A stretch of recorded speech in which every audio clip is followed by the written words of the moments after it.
of 30% to 90% of the income undisclosed. Right? That will be 100% to 300%, just like 271(1)(c). So there are 3 stages in which you can declare any income. But this income that I am declaring should be of the specified period. I cannot declare income of 4 years back, although I have to file the returns of 6 years, but to get a concessional penalty, I cannot declare income of 4 years or 3 years back. I have to disclose income only of the specified period. What is the specified period? This is the period of the current year. That is from 1st of April till the date of search, plus the preceding year if the due date of filing the return for that year has not yet expired. Right? So supposing the search takes place in my premises on July 2015.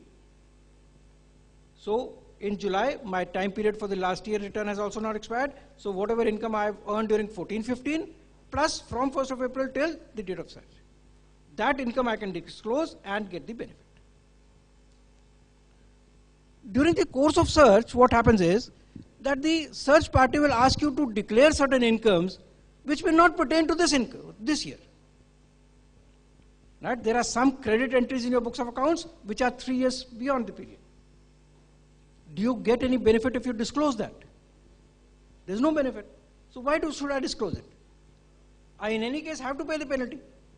So let me contest it. So I will disclose only that income which pertains to this period. Otherwise there is no other benefit of disclosing the income or of accepting any undisclosed income. Right? Then coming to the second aspect of the survey. Right? Survey is what we call as a mini search. Right? As Chairman just said, that survey can be conducted only of the business premises. Search can be conducted of any premises. Normally search is conducted at each and every place, of each and every person.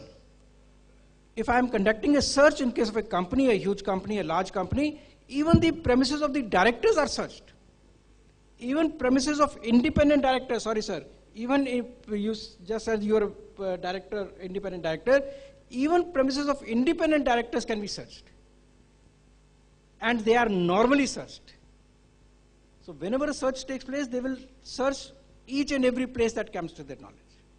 In case of survey, survey is only at the premises where business is conducted. During course of search, one question that normally comes up is, can they search the chartered accountant also? If the premises of one of your clients are being searched, can they search your office also? Right? You have a case of Bartley Boy and Company where the court has said no. Search cannot be at your premises. They can at best survey your premises only to gather information regarding the client who is being searched. They cannot even see the records of other clients. Only the record pertaining to the client who is being searched, only that record they can verify from the office of the chartered accountant. Otherwise, the chartered accountant, if they want to conduct a search, there has to be an independent search on that chartered accountant. Merely connected with that assessee, they cannot conduct a search on your premises. In case of a survey, I was saying that they can enter only the premises where business is being conducted. But many times what happens is that during the course of survey, the team asks the assessee, where are your books of accounts? और अगर assessee ने कह दिया कि वो books of accounts मेरे घर पे पड़ी हैं, so then they get the power to enter into the house also. या उसने कह दिया कि मेरी books of accounts मेरे chartered accountant के पास पड़ी हैं, तो then they will come to the office of the chartered accountant also. Because then that also becomes a place of his business. Wherever your books of accounts are kept, that is also your place of business. Right? The time for entering in case of a survey, just mentioned, they can enter at any point of time when the premises are open for normal business. Right? Not only during sunrise. Right? Not only after sunrise. If, let us say, I am running a restaurant which opens at 7 o'clock in the evening and goes up to 2 o'clock at the night, they can survey the premises at any time during this period also. So they may even enter at 7 o'clock in my premises, when those premises are open for normal conduct of the business. At that point of time, they can enter. Leaving, there is no time. Once they have entered the premises, they may leave at any point of time. The survey may continue for 1 day, it may continue for 2 days also. During the course of search or survey, can the department force the assessee also to be present there and keep answering their statements, their questions? Right? That is what normally happens. They will not even let the assessee sleep. They will not let him go out of the premises. Right? But you have a charter of do's and don'ts where this is not permitted. We have a very good judgment from the Uttarakhand High Court where they punished the officer who did that. He deprived the person of sleep, recorded a statement at 3 o'clock in the morning. The court ordered a penalty of 1 lakh rupees to be deducted from the salary of that employee. He said, this is against human rights. How can you ask a person not to sleep at night? So if you want, you can pause that proceedings at the time or at the normal time and then continue the next day. That. But you cannot ask a person to be awake throughout the night. Right? Similarly, during survey also, this can be taken benefit of. Now, in the course of survey, the powers are very restricted. What is the power of the survey team? They can only identify your books of accounts, make an inventory of the stock, make an inventory of the cash or other articles that are found. Only books of accounts and documents can be impounded.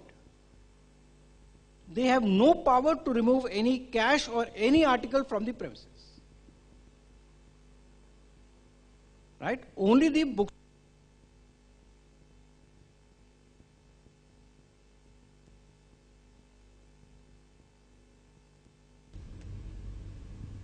No other assets can be removed from the premises.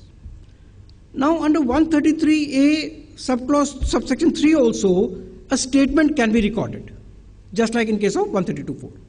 But here there is a major difference. Under 132.4, statement is recorded under oath. Under 133A, there is no such provision.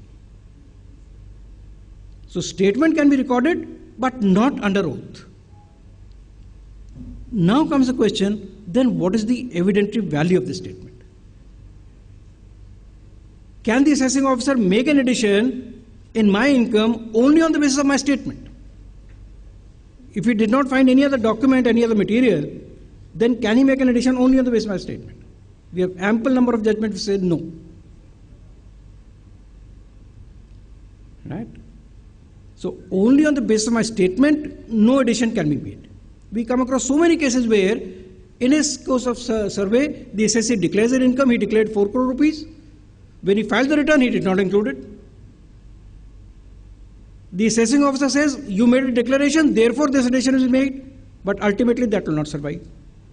Because what happens in case of survey, as soon as you make a surrender, as soon as you make a disclosure, then the department will stop working.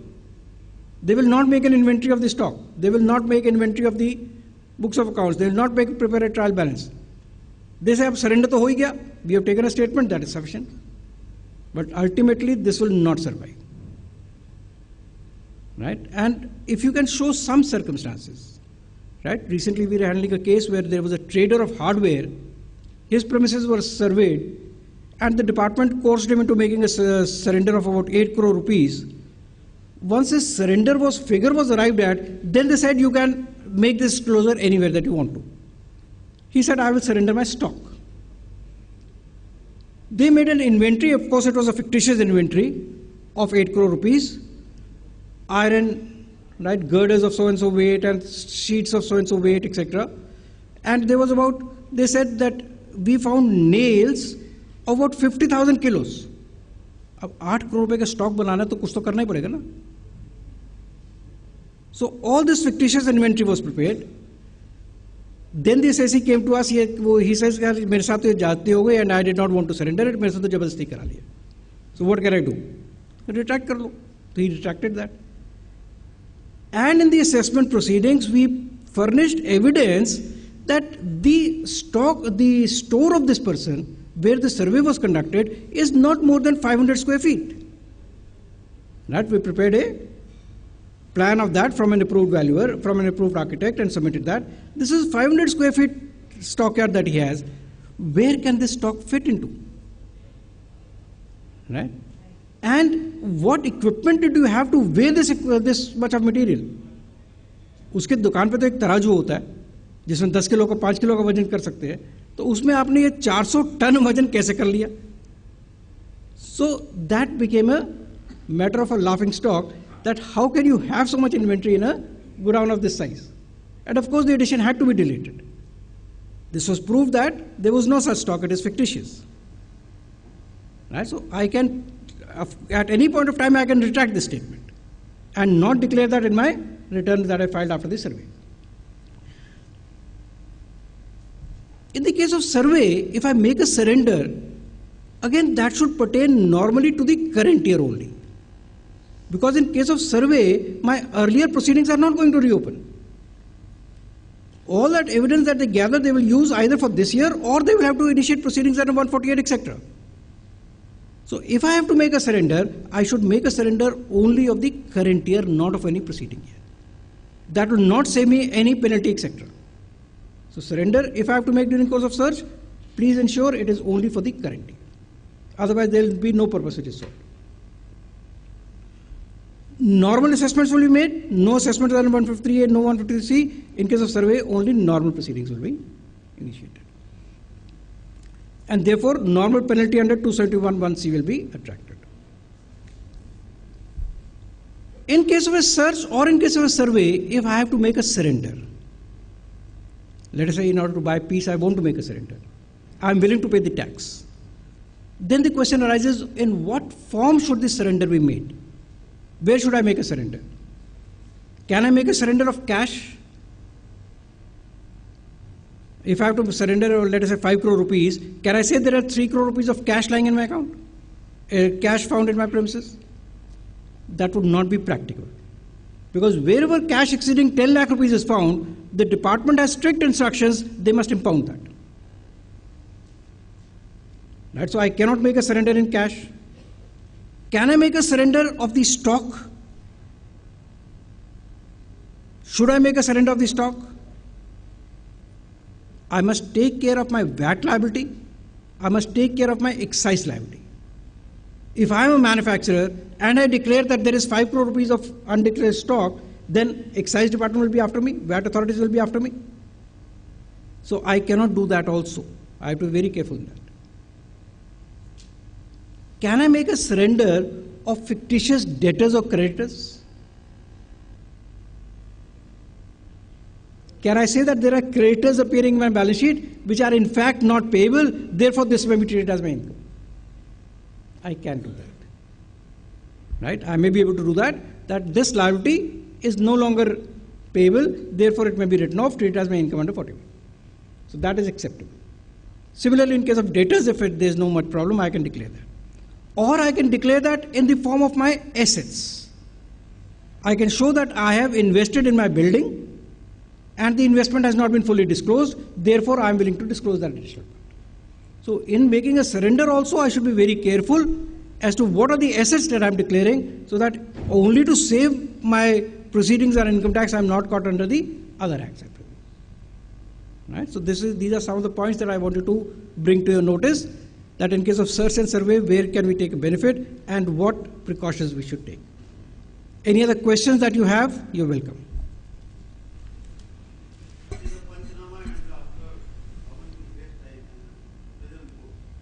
Okay. See, Panchanama is a document that is prepared at the time of search, where there's a description given regarding who is the person searched, the address of the premises searched, who are the team who visited you, the name of the officers, the inspectors, etc. And it also contains information regarding documents and valuables found at the time of search. Right? It also contains information of what has been seized, what has been released. So supposing they found cash of 5 crore, let us say 50 lakh rupees, out of which you were able to explain 20 lakhs. So they will say cash found 50 lakhs, released 20 lakhs, seized 30 lakhs. Right? And this Panchanama will be signed by the search team, by the officer in charge, by the SSC, and by 2 independent witnesses. This is what is called a Panchnama. This is basically an evidence of the documents that were found during the course of search and what has been seized, what has been released. Then after the search has been conducted, the investigation team prepares what you say is an appraisal report. Appraisal report gives the brief history about the SSC. Why was the search conducted? Not the satisfaction note, but the basic premises of the search conducted. What are the premises which were searched? What are the bank accounts of the SSC? Who are the SSCs covered? And what is the evidence found during the course of search? It is basically, you can say, a guidelines to the assessing officer for making an assessment. That these are the evidences that we found. This is the statement which has been given by the SSC, and these are the additions which are proposed to be made in the assessment when it is finally made. They also contain guidelines for the assessing officer as to in what manner should he conduct the inquiries that have to be made post-search. No, AO is not bound by the appraisal report. There are, yes?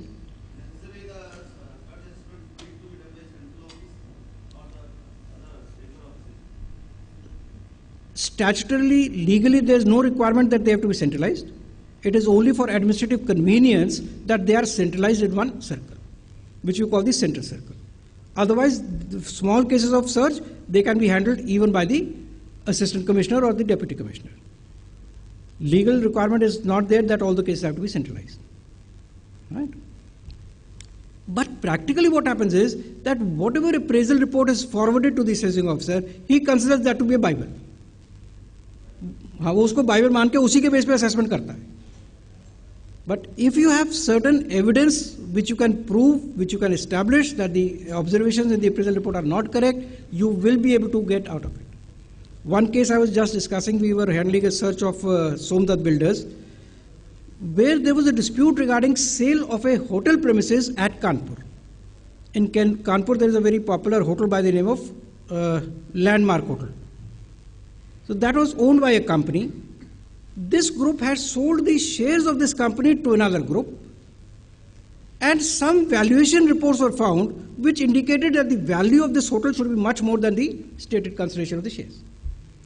So the appraisal report said that on the basis of this, we suggest an addition of about 8 crore rupees in the hands of the sellers of the shares. Right? Because the valuation of the hotel is much more. Now legally we contested that. We made a representation even to the Commissioner of Income Tax that even assuming that my share value is more, if I sell it at a lower price, can you tax me on that? Under the chapter on capital gains, there is no provision of a deemed sale consideration. What is my actual sale consideration? You have not found any evidence which shows that I have received money. The only evidence is that the value of the hotel is more. That does not lead to a conclusion that I have sold shares for a higher value.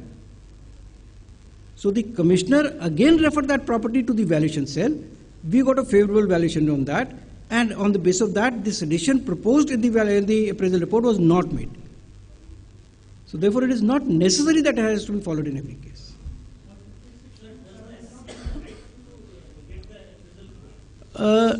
No. This is a guideline for the assessing officer. He should not, the assessee, it does not have a right to get it, but practically every assessee has it.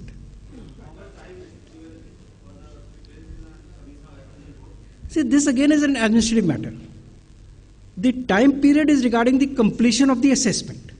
The assessment has to be completed within 2 years of the end of the year in which the search is made. So within this time period, they have to prepare the appraisal report and they have to forward to the assessing officer. Assessing officer has to issue notices under 153A, collect the information, make his inquiries, and then complete the assessment. So under the law, no time period has been prescribed. Normally, as per their guidelines, they give about 6 months time to the investigation team to prepare the appraisal, which normally they extend by about 8 to 10 months. So from the date of search, it takes about 8 to 10 months to prepare the appraisal report. Any time for retraction? Retraction, as I told you, should be at the earliest possible opportunity. To the higher authority. So if the search team has taken your statement, then you should submit it to the director investigation to a officer senior to that person. It is like a complaint that I was coerced into making this statement. So then it should be made to an authority higher than that. No, not. Yes? During the survey, can they force me to make the payment immediately or maybe within a period of 2 days or 3 days, something like that? You have answered your question yourself.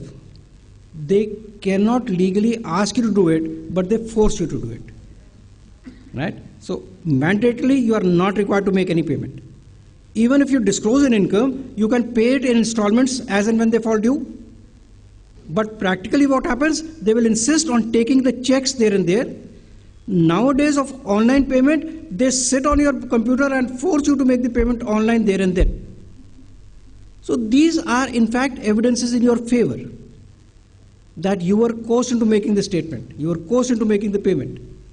Right? These are circumstances which can show that this payment was not voluntary. Otherwise, why should you make the payment there and then? You have 3 installments to make the payment.